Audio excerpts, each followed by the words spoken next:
부활신앙의 능력이라는 제목으로 오늘 말씀을 통해서 같이 은혜를 나누겠습니다.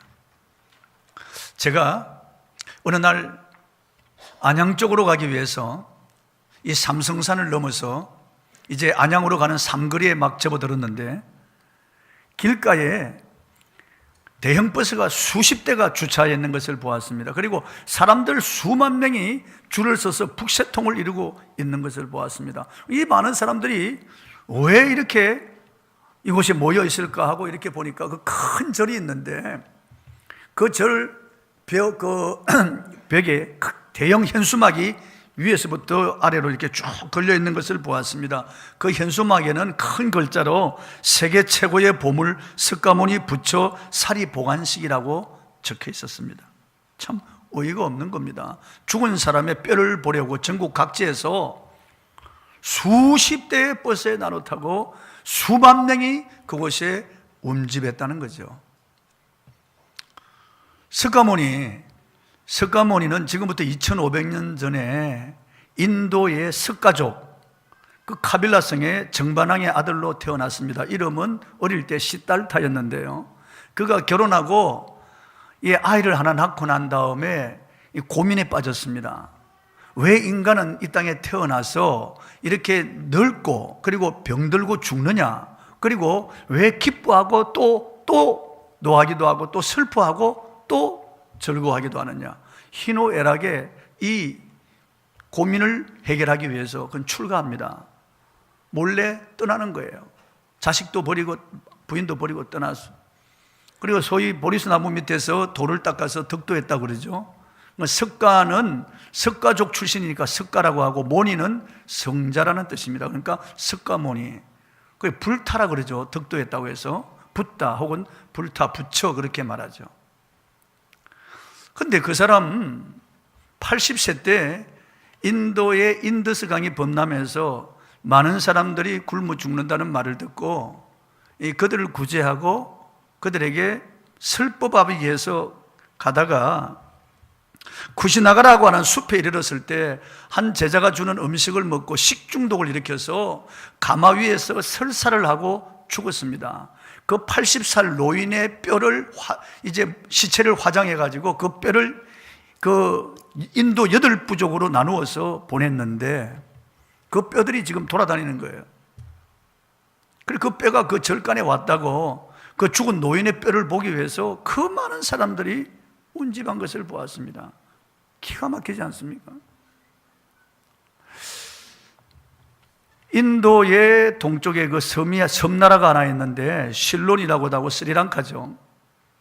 그 스리랑카에는 이빨 성전이라고 하는 절이 있습니다. 이빨 사원. 거기 연못이 있는데 그 연못에 황금으로 만든 탑이 있고, 그 탑 안에 석가 그 붓다의 송곳니 하나가 있는 겁니다. 누렇게 퇴색되어 있는, 그게 송곳니인지 아닌지 분간도 안 될 그런 것이 연꽃에 쌓여가지고 그게 봉인되어 있는 겁니다. 전 세계에서 수백만 명의 불교인들이 평생에 그 석가모니의 송곳니 하나를 보려고 그곳으로 모여드는 거예요. 그래 와서 그 연못에다가 금부치를 집어 던지고 돈을 던지고 거기다 합장하고 절을 올리는 거예요. 평생 한번 그 석가모니의 그 죽은 송곳니, 그 누런 송곳니 하나를 그들은 세계 최고의 보물 그렇게 여기는 거예요. 기가 막히지 않습니까? 제가 불경을 읽어보았는데, 불경 맨 뒤에 보면은 이 석가가 이 죽기 전에 그 제자 아난타와 대화하는 그런 기록이 있습니다. 아난타가 물었습니다. 스승님은 누굽니까? 그렇게 물으니까 석가가 하는 말이, 나는 신이 아니다.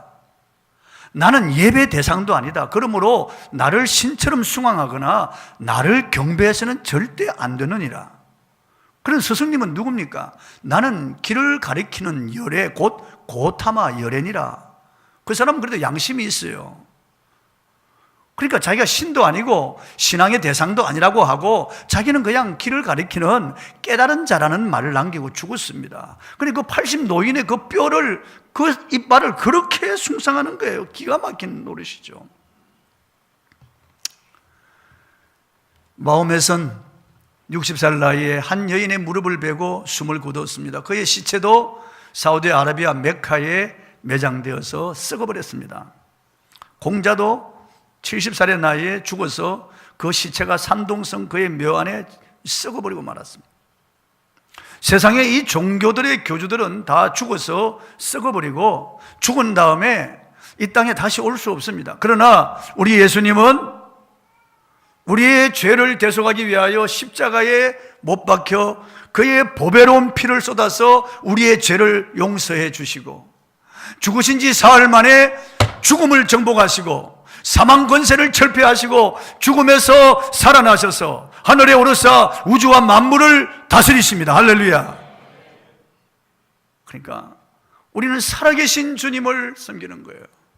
세상 모든 종교는 죽어버린 인간 교주들, 그리고 그들이 이 땅에서 만든 헛된 신들을 숭상하지 않아요.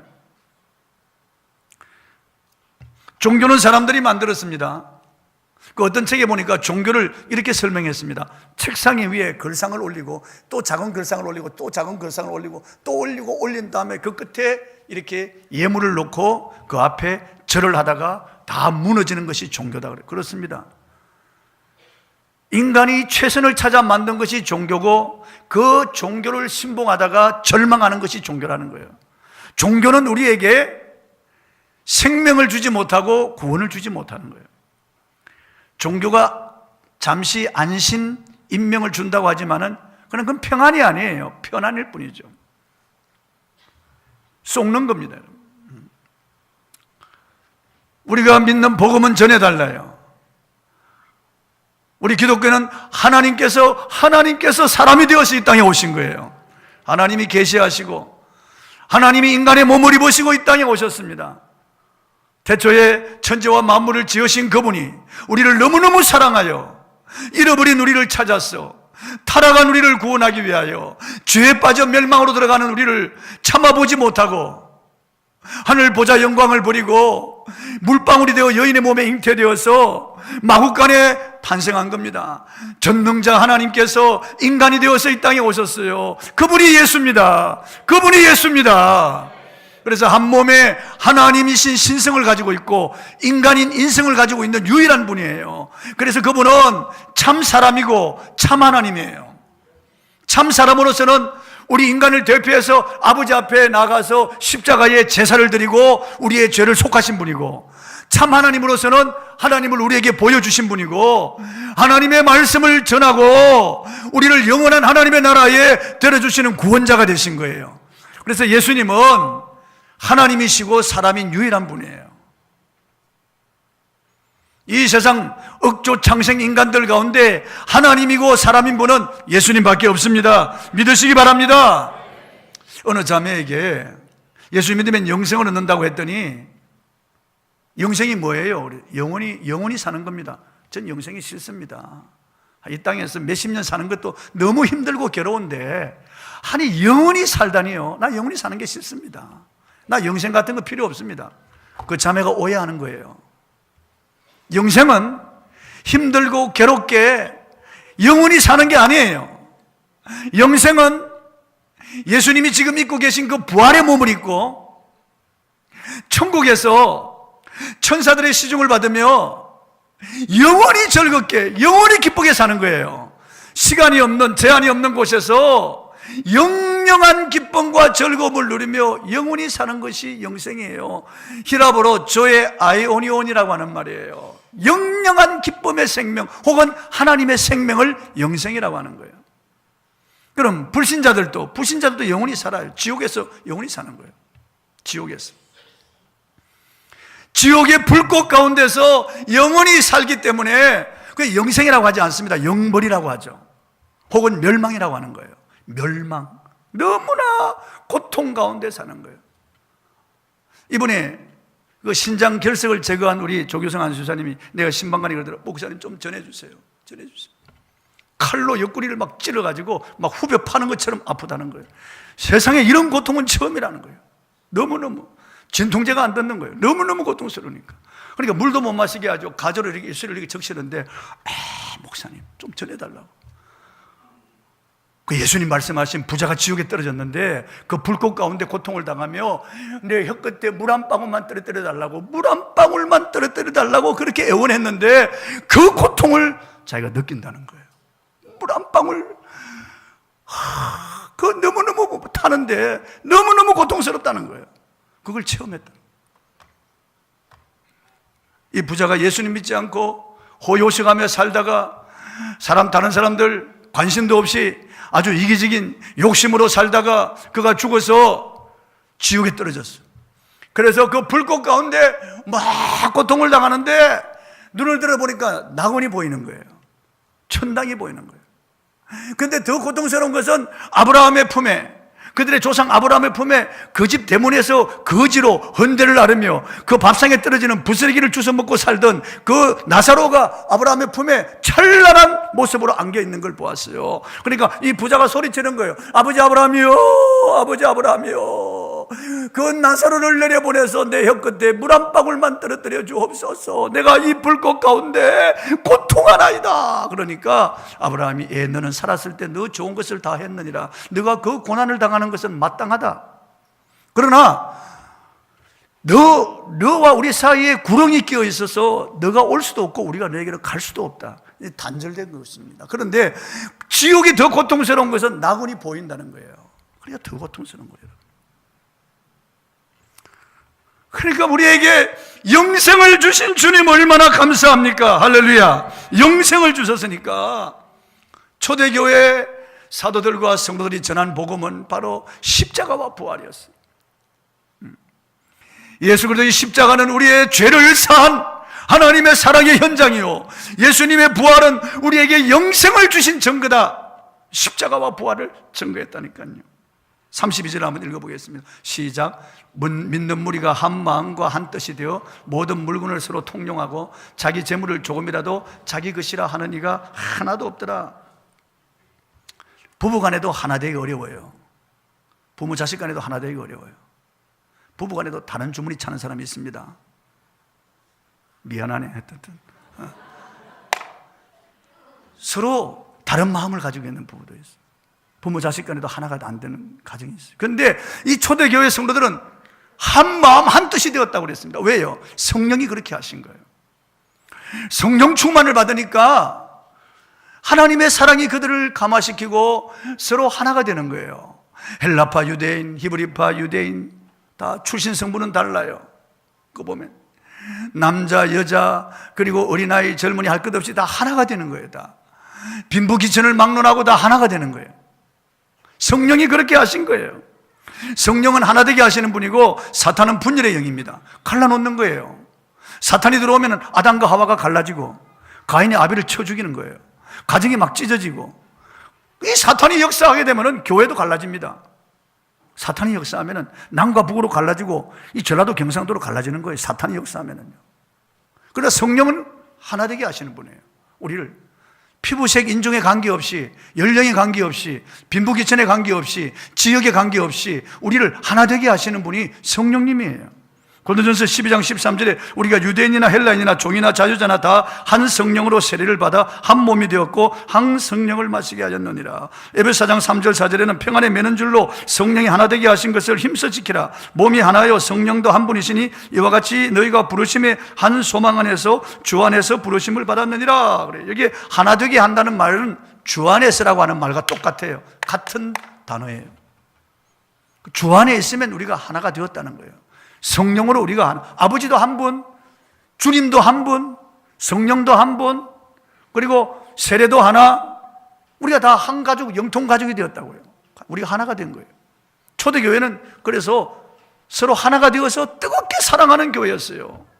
성령이 그렇게 하신 거예요. 성도들이 하나가 되어서 이 서로 유무상통했다. 부자들은 가난한 사람들을 돕고 서로 나누어서 서로 하나가 되었다는 거예요. 말로만 하나가 된 것이 아니고 실제적으로 삶을 통해서 하나가 온전히 하나가 되었다는 거죠. 어떻게 그런 일이 있습니까? 부활신앙으로 충만했기 때문에. 33절 한번 읽어보겠습니다. 시작. 사도들이 큰 권능으로 주 예수의 부활을 증언하니 무리가 큰 은혜를 받았다. 사도들이 큰 권능으로 주 예수의 부활을 증언했다. 이적과 표적이 나타나면서 부활을 증언했습니다. 그러니까 이 부활을 증언하니까 무리가 큰 은혜를 받았다는 거죠. 이 부활의 소식에 큰 은혜를 받았다는 거예요. 유대인들이 십자가에 못 박아 죽인 예수님이 사흘 만에 부활하셨다는 거죠. 예수님 만약 부활하지 아니었다면 예수님의 십자가는 헛된 것이죠. 그는 한 30살의 유대인 목수에 불과했고 어쩌면 가대망상 환자였을지도 있어요. 그러나 그렇지 않습니다. 그분이 말씀하신 대로 부활하셨어. 사흘 만에 부활하셨어요. 그분이 창조주요 전능자이신 것을 증명했고 십자가가 우리의 죄를 용서한 현장이라는 것을 알게 되었어요. 그분의 부활은 그분이 하나님이요 참 사람인 것을 우리에게 증명한 거예요. 살아계신 주님을 우리에게 증명한 거예요. 세상 사람들은 죽음 앞에 다 겁을 냅니다. 죽음에 매여 사는 거예요. 그래서 죽음이 다가오면 다 무너지는 겁니다. 어린아이도 젊은이도 늙은이도 죽음 앞에 다 한 줌의 재가 되어버리려고 하는 거예요. 죽음 앞에 다 입을 다합니다. 죽음이 다가오면 항거할 수가 없어요. 도망갈 수가 없어요. 미룰 수가 없어요. 죽음은 무차별적으로 다가오는 거예요. 태어날 때는 순서가 있죠. 몇 년, 몇 달, 며칠 죽을 때는 순서가 없어요. 화장장에 가보십시오. 노인만 죽어오는 게 아니에요. 젊은이들, 아이들 더 많이 죽어요. 병으로만 죽는 게 아니에요. 교통사고로 죽는 게 너무 많아요. 자살하는 사람들이 많아요, 여러분. 생각보다 많아요. 40대가 그냥 갑자기 쓰러져서 죽는 사람들이 너무 많아요. 언제 어느 때 죽음이 다가올지 모르는 거예요. 그래서 사람들은 다 죽음을 두려워하면서 죽음에 대해 생각하지 않으려고 합니다. 왜냐하면 기분 나쁘다고 생각하고 이 죽음에 대해 생각하면 불안하니까요. 그 장례식장 가면 엄숙해지는 마음이 바로 그 마음입니다. 병원에 갔는데 암입니다. 그러면 덜컹하는 거예요. 그냥. 그때부터 죽음의 그림자가 다가오는 느낌을 받습니다. 누가 목덜미를 낚아채는 것 같은 느낌을 받는다고. 너무나 나중에 분노하죠. 왜 나에게 하필이면. 죽음은 그렇습니다, 여러분. 죽음은 모든 걸 갈라놓는 거예요. 죽음은 모든 것을 무로 만듭니다. 내가 이 땅에서 가졌던 모든 인기, 명성, 부귀, 영화, 공명 다 무로 돌아가는 거예요. 아무것도 가져가지 못하는 거예요. 죽음, 수위에는 주머니도 없어요. 이런 한 푼 못 가져가니까요. 꽁꽁 묶어서 몸마저 다 불태워버리는 거예요. 아니면 땅속에 파묻어버리든지. 아무도 죽음 앞에 큰소리 칠 수 없습니다. 아무도 죽음 앞에 자랑할 수가 없습니다. 아무도 주님 앞에 스스로 어깨를 세울 수가 있는 사람이 아무도 없어요. 죽음 앞에 다 손을 모으고 눈을 감는 거예요. 다 죽으면. 그런데 이 죽음을 죽여버리시고 죽음에서 예수님이 부활하셨습니다. 할렐루야. 죽음에 매여 있는 모든 인류에게 소망을 주신 거예요.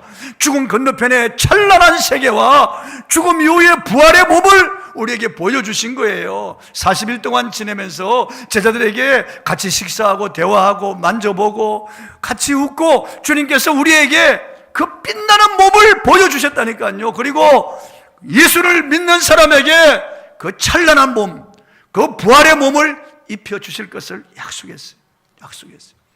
여러분, 부활은 갑자기 일어난 사건이 아니에요. 부활은 구약에 계속 예언했습니다. 시편 16편 17에 다윗이 예언하기를 주의 거룩한 자로 썩음을 당하지 않게 하실 것이니이다. 이렇게 예언했어요. 그대로 된 거예요. 욥도 내가 알기로 내 구속자가 살아계시니 내가 이 육체, 이 가죽이 썩은 후에 내가 육체 밖에서 내 주를 보리라. 이게 부활을 말하는 거예요. 이사야 26장 19절에 주의 죽은 자들은 살아나고 그들의 시체들은 일어나리이다. 티끌에 누운 자들아 너희는 깨어 노래하라. 주에서는 빛나니 세니 땅이 죽은 자들을 내놓으리로다. 부활을 말하는 거예요. 다니엘 12장 2절에도 땅의 티끌 가운데 자는 자 중에 많은 사람이 깨어나 영생을 받는 자도 있겠고 수치를 당하여 영원히 부끄러움을 당할 자도 있을 것이며 라고 했습니다. 예수님은 요나가 밤낮 사흘을 물고기 뱃속에 있었던 것처럼 인자도 밤낮 사흘 땅속에 있어야 할 것이니라. 예수님이 그렇게 말씀하셨어요. 예수님이 예루살렘으로 올라가는 도중에 제자들에게 인자가 예루살렘에 올라가서 대제사장들과 서기관들에게 잡혀 능욕을 당하고 십자가에 못 박혀 죽임을 당할 것이다. 그러나 제3일에 살아날 것이다. 예수님이 그렇게 예언했어요. 주님이 예언한 그대로 주님이 부활하신 거네요. 이 악한 세대가 표적을 구하나 요나의 표적밖에 보일 것이 없다고 그랬습니다. 요나가 사흘 만에 물고기 뱃속에서 나온 것처럼 예수님도 사흘 만에 무덤에서 걸어 나오실 것을 예수 예언하신 거예요. 그러니까 구약에 예언한 대로, 예수님이 예언한 대로, 예수님은 그 말씀대로, 성경대로 부활하신 것입니다. 할렐루야. 갑자기 한 게 아니에요. 기독교 유명한 저술가요 복음 전도자인 필립 얀시라고 하는 분이 있습니다. 아주 유명한 분입니다. 이분이 내가 알지 못했던 예수라고 하는 책을 썼는데 그 책에 보면은 그가 왜 부활 사건에 마음이 끌렸는지를 기술하고 있습니다. 그가 죽은 자가 다시 살았으면 좋겠다. 인간이 이 땅에 잠깐 살다가 이렇게 죽어서 한 줌의 흙으로 돌아가는 것, 이것이 끝이 아니었으면 좋겠다. 그런 간절한 바람 때문에 그는 부활을 연구하기 시작했다는 거예요. 왜냐하면 한 해에 그의 사랑하는 친구 셋을 잃어버렸습니다. 한 친구는 식당에서 식사를 하고 막 차를 타려고 문을 열다가 갑자기 심장을 움켜쥐고 욱 하고 주저앉았다가 쓰러져 죽었어요. 심장마비로 죽은 거예요. 한 친구는 안개 낀 날에 차를 몰고 도로를 달리는데 앞에서 유조차가 기름 탱크에 기름을 가득 채운 그 차가 중앙선을 침범해 들어와서 자기 친구의 차를 받아가지고 그만 차에 불이 나가지고 타 죽었습니다. 차 안에서. 또 얼마 있다가 한 친구, 그 세 친구 중에서 마지막 친구가 미시간주 호수에 스쿠버 다이브를 하다가 물에서 심장마비로 죽어서 떠올른 거예요. 한 해에 3명의 사랑하는 친구가 죽자 이 필립 얀시는 엄청 충격을 받았습니다. 그리고 죽음을 연구하고 죽은 후에 생을 연구하다가 예수님을 만난 거예요. 부활하신 예수님을 만난 거예요.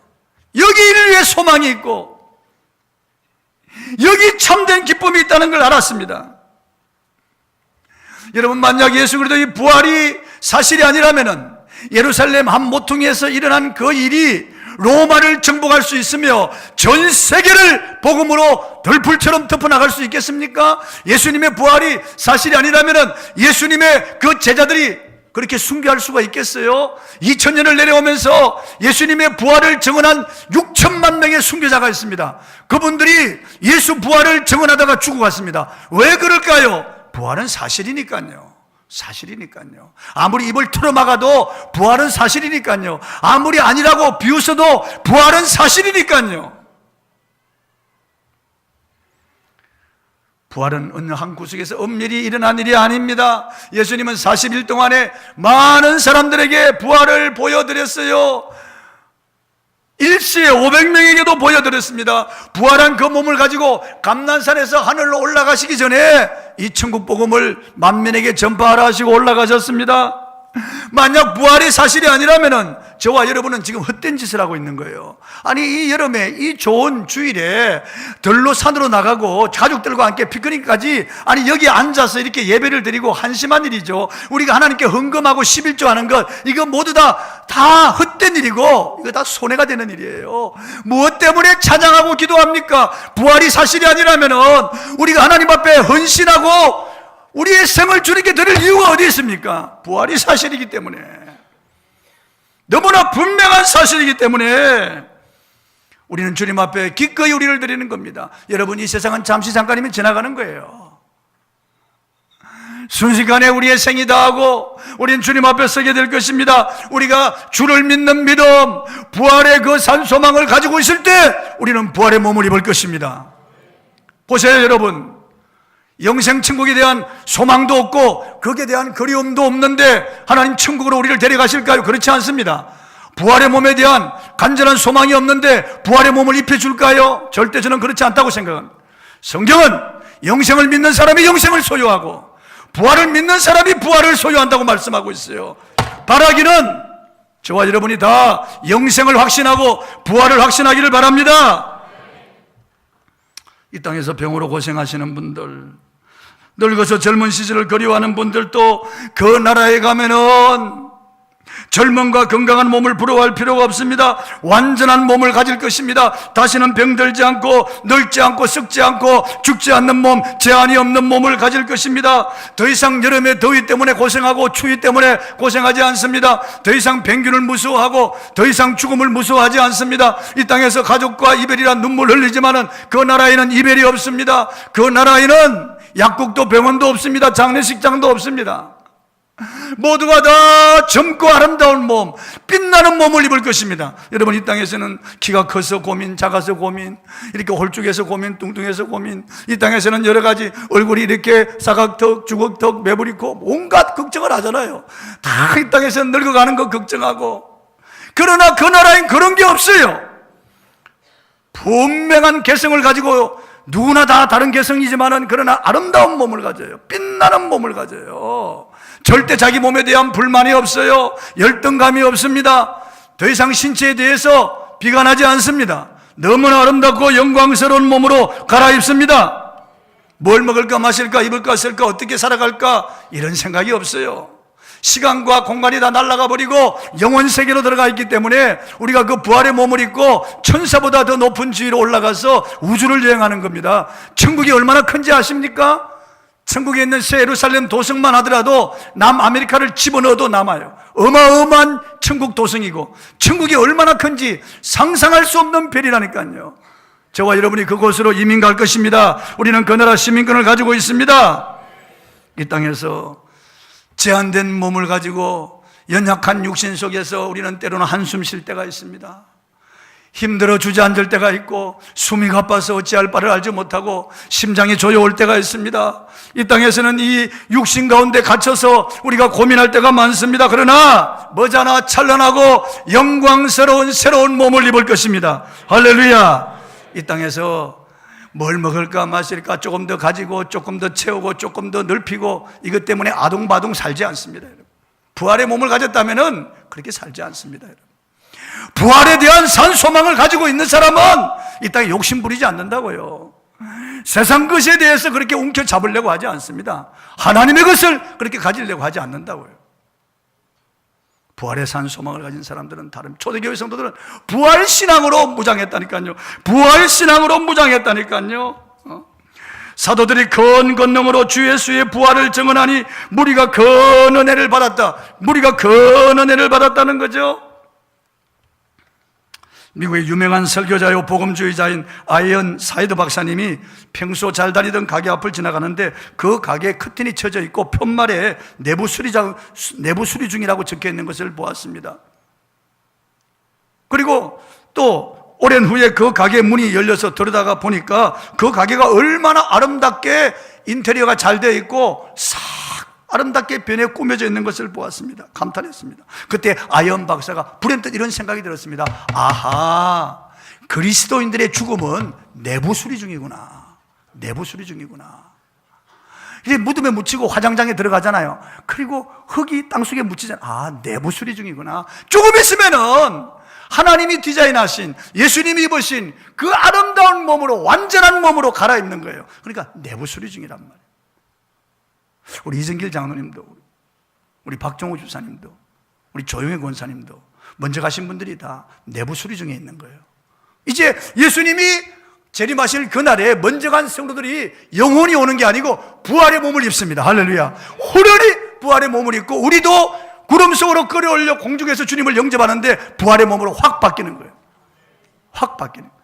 이 낡은 몸, 이 냄새나고 이 더러워지고 이 비늘 떨어지고 이 쭈글쭈글한 그리고 이 제한받는 몸, 이 약한 몸, 이 병들기 쉽고 이 죽을 몸을 벗어버리고 찬란한 그 몸을 갈아입고 하나님의 오랑과 천사들의 나팔 소리 하늘에 울려 퍼질 때 주님이 수많은 천사들을 거느리고 이 땅에 재림하실 겁니다. 복음을 비웃고 교회를 박해한 자들이 입을 벌리고 두려워서 다 숨을 겁니다. 주님께서 오십니다. 주님께서 때가 되면 오십니다. 미국의 유명한 설교자인 탈매즈는 부활의 소망에 대하여 이렇게 열정적인 말을 했습니다. 그때 우리는 눈물의 흔적과 의심과 불안의 그림자가 없는 완전한 눈으로 주름이 다 풀리고 옹이가 없는 완전한 내 손을 내려다 볼 것이요, 다시는 우그러진 가슴과 굽은 등심을 보지 않고 우리 모두가 늠름하고 탄력 있는 지체를 가지게 될 것이요, 우리 속에는 하나님의 생명이 약동하고 있음을 보게 될 것이다. 부활한 의인들의 얼굴은 저 하늘에 지금 빛나고 있는 태양을 무색하게 하고도 남음이 있음을, 영광을 바라게 될 것이다. 그러한 얼굴들이 일제히 천성문과 보좌를 향하여 들렸을 때 그 광채가 무궁색의 여명으로 화할 것이다. 오, 영광스러운 그날의 부활이여, 그날의 이 초라하고 재많은 육체가 변하여 피곤을 모르는 분명하고 영광스러운 생명체로 변화할 것을 생각할 때 나는 이제라도 기꺼이 육신을 무덤 속에 던지리라. 이게 죽음을 이긴 계승가 아닙니까? 부활 확신하는 사람들은 그런 거예요. 전에 윤복기 권사가 우리 교회 왔을 때 자기는 매일매일 오늘 빨리 데려가달라고, 오늘 데려가달라고 기도한다는 거예요. 그러니까 무슨 근심이 있나요? 어려운 문제가 있습니까? 아니에요. 이 땅에서 자기는 해피하다는 거예요. 하루하루 성령 충만하고 하루하루 사는 게 너무 행복하다는 거예요. 그런데요, 천국과 부활은 이 땅보다 수억만 배가 좋은데 왜 이 땅에 남아있을 이유가 어디 있습니까? 매일 오늘 데려가 달라고 기도한다는 거예요. 오늘. 독일의 유명한 복음주의 신학자인 에릭 샤우에는 부활절은 예수님의 부활로 시작해서 우리 부활로 끝난다, 우리는 두 개의 부활절 사이에 살고 있다, 옳은 말입니다. 2000년 전 예수님이 부활한 부활절, 그리고 우리가 부활할 부활절, 이 중간에 우리가 살아가는 거예요. 이 중간에 살아가는 거예요. 예수님은 처음 부활, 그리고 처음 이삭이고 우리는 그에 붙어서 부활하는 거예요. 이 부활신앙 때문에 그들은 욕심을 버리고, 부활신앙으로 인하여 그들은 자기 밭과 집을 팔아서 가난한 사람 나누어 주는 거예요. 다 나누어 주는 거예요. 유무상통하는 역사를. 공산주의자들은 자본과 지주들의 땅과 재산을 다 빼앗습니다. 이 부르주아 그리고 기독교인들의 재산을 다 빼앗아 가지고 자기들이 착복하고 남은 것은 노동자 농민들에게 나눠주는 거예요. 악한 그런 사상이죠. 악한 그런 체제죠, 이건요. 지구상에서 가장 악한 체제죠. 그러나 초대교회 성도들은 그러지 않았습니다. 사도들이 한마디 하지 않았습니다. 누가 법으로 정하지도 않았어요. 저들이 부활신앙 근은혜를 받고 부활신앙으로 은혜를 받고 있는 것을 자기 것을 하지 않고 다 팔아 나누어 주는 거예요. 본문 34절 35절 읽어보겠습니다. 시작. 그 중에 가난한 사람이 없으니 이는 밭과 집 있는 자는 팔아 판갓의 값을 가져다가 사도들의 발 앞에 두매 그들이 각 사람의 필요를 따라 나누어 줍니다. 인간의 어리석음은 끝없는 욕심이에요. 좀 더 가지려고 하는 거예요. 이상하다 동전 한 입 움켜잡으면 없어지고 쓰고 빌려주면 풍성해져 땅 위에 가득 차네. 예수님은 주라, 그리하면 도로 줄 것이니 곧 후이되어 누르고 흔들어 넘치도록 채워서 너에게 안겨주리라. 부활신앙으로 무장한 사람들 하나님 앞에 드리는 것을 아까워하지 않습니다.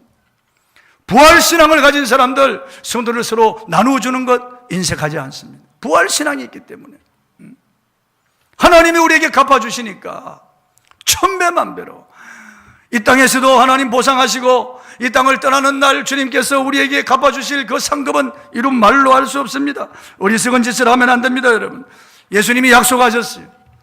누가복음 6장 38절에 주라, 그리하면 도로 줄 것이니 곧 후이되어 누르고 흔들어 넘치도록 채워서 너희에게 안겨주리라, 안겨주리라 그랬습니다. 하나님은 우리가 나누기를 원하세요. 이스라엘 백성들에게 하나님 말씀하셨어요. 유대인은 7년마다 안식년이거든요. 그 안식년 7번 지나면 77이 49, 49년이에요. 그 다음 해가 50년 희년이에요. 희년, 기쁨의 해죠. 희년이 되면은 모든 토지들을 돌려줘요. 다. 그 본주인에게 다 돌려줍니다. 그리고 모든 종들은 다 자유를 풀어줍니다. 공평하게 하는 거예요. 우리 하나님 이런 분이에요. 그리고 과일을 따다가도 한쪽 구석에 남겨두고 따라는 거예요. 다 따지 말라고 하나님 말씀하셨어요. 가난한 사람들, 그 사람들이 와서 따먹도록. 추수하다가도 한쪽 기퉁에 곡식을 남겨두라고 말씀하셨어요. 가난한 사람들이 와서 그걸 가져가도록. 고아나 과부들의 아버지라고 그랬습니다. 고아의 남편, 고아의 아버지, 과부들의 남편이라고 주님 말씀하세요. 그러니까 주님은 이 가난한 자들을 돌아보시는 거예요. 없는 자들을 주님 돌아보시는 거예요. 주님께서 우리에게 가진 것을 나누라는, 그래서 우리가 헌금하면 나누잖아요. 제3세계에 나가 있는 우리 선교사들한테 우리 교회가 파송하고 주고 나누고, 풀타임 사역자들도 생활하도록 하고, 이 땅에서 교육하고 가르치고 전도하고 하는데 우리가 나누는 데 쓰잖아요. 구제하고 쓰는 거예요. 다. 초대교회는 그랬습니다. 부활신앙으로 무장했어요. 부활에 대한 산소망이 그들에 가득 차서 너무나 벅차오르는 이 감격과 이 감사를 표현할 길이 없어. 그래서 다 팔아서 나누는 거예요. 다. 유무상통하는 거예요. 공산주의는 강제로 하지만 법으로 우린 그렇지 않습니다. 우린 초대교회의 신앙을 닮아야 되겠습니다. 여러분, 부활신앙으로 무장하시기 바랍니다. 날마다 부활신앙으로 무장하시기 바랍니다. 이 땅에 그 때문에 울고 웃고 주저앉고 절망하지 마시고 찬란한 부활, 영광스러운 부활 그날을 바라보면서 참고 인내하며 서로 돕고 나누며 위로하고 격려하고 이 부활의 복음을 증거하는 저와 여러분이 되기를 주의 이름으로 축원합니다.